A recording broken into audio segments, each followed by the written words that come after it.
puasa? Alhamdulillah. Ini Pak, saya pengen berdiskusi sedikit tentang Bapak tentang proses pembelajaran yang ada di sekolah. Oh gitu. Iya. Jadi Bu Obi ini pengen diskusi ya?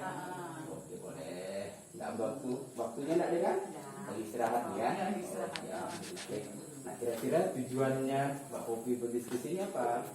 Tujuannya itu Pak, saya tuh ingin mendapatkan solusi tentang model pembelajaran serta yang agar anak tersebut, agar siswa ada di kelas tuh kalau belajar tuh harus menyenangkan dan tidak monoton.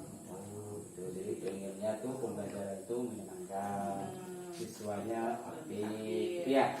Oke. Nah, memangnya pembelajaran yang biasanya Bu Obi lakukan di kelas itu seperti apa? Kalau saya tuh lebih menerapkan pada hasil belajar siswa Pak, dan kurang bervariasi. Dan itu saya tuh ngajar tuh lebih sering monoton gitu.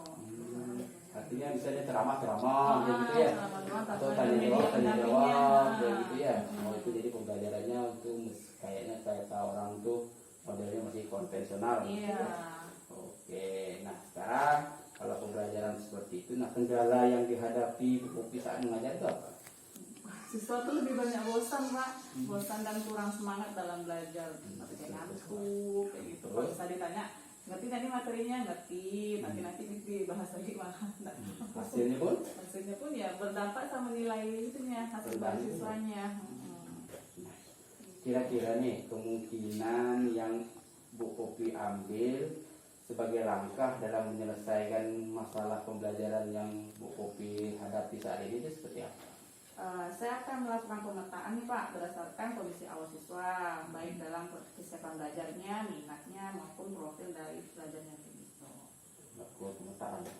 Dari pemetaan ini saya ingat nih, kemarin kan saya tuh ikut di dalam modul guru penggerak yang saya ikuti itu kan ada namanya itu pembelajaran berdiferensiasi. Pernah dengar nggak Bu? Belum tahu. Pembelajaran berdiferensiasi itu adalah pembelajaran yang dimulai diawali itu dengan melakukan pemetaan. Pemetaan itu pada profil siswa, minat belajar siswa, dan kesiapan siswa dalam belajar. Nah, ini bagus dan berarti Bu Obi ini sudah mengarah pengen melakukan mempraktekkan pembelajaran berdiferensiasi. Nah tentunya sebelum melakukan ini kan tentu sebagai guru kan kita harus melakukan membuat apa dulu? Membuat RPP kan? Nah, berarti Bu Obi juga membuat RPP yang berdiferensiasi. Nah sekarang selain melakukan pemetaan ini kira-kira ada nggak alternatif cara-cara lain yang Bu Obi bisa lakukan? Ada Pak, ada dua sih, lebih ke menyiapkan media pembelajaran yang ada di kehidupan siswa, sama mengajak siswa sekali untuk belajar keluar kelas, itu tergantung materinya. Kalau kita menyiapkan media ini kan Bu Obi kan ngajar bahasa nih, tapi kan medianya kan tentu larinya ke mapel bahasanya tadi kan. Kalau belajar di luar enak juga nih ya, karena kan kita lihat sendiri kan kondisi kita di halaman ini kan lebih luas. Nah sekarang jika nih dalam pelaksanaannya Bu Obi mendapatkan hambatan atau kendala, nah gimana cara Bu Obi menyikapi kendala tersebut?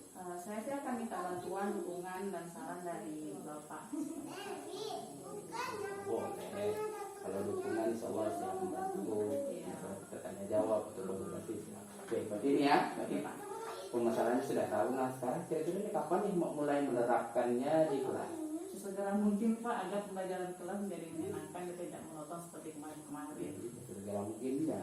Jadi kelas itu dimulai pembelajaran diferensiasi itu dimulai sesegera mungkin. Caranya tadi gimana?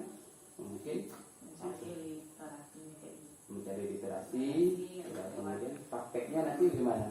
Contohnya misalnya praktek pembelajarannya mungkin ngajak anak kemana biasanya? Misalnya ke luar kelas gitu kan, tergantung materi, contoh materi puisi nih Pak. Kan karena kalau anak buat puisi di kelas kan sering ngeblank, buntu. Jadi kalau misalnya pembelajaran di luar kelas lah, mereka bisa lihat, tapi kondisi sekolah kita kan masih asri gitu kan. Jadi dengan dia belajar di luar pun mereka lebih fresh gitu lah, kalau mau dapat ide itu cepat kondisinya kayak gitu. Kemudian bisa juga kita melakukan misalnya buat di sini ya berdasarkan hobi atau minat kan. Misalnya ada anak laki-laki kan yang hobi main bola, boleh saja dia buat visi bertemakan atau yang hobi musik juga seperti itu. Sekarang kira-kira ini ukuran keberhasilan rencananya ini apa? Agar siswa menjadi lebih aktif dalam belajar, Pak. Jadi mereka berpengaruh pada nilainya juga. Kalau siswanya aktif, nilainya pun juga ikut bagus.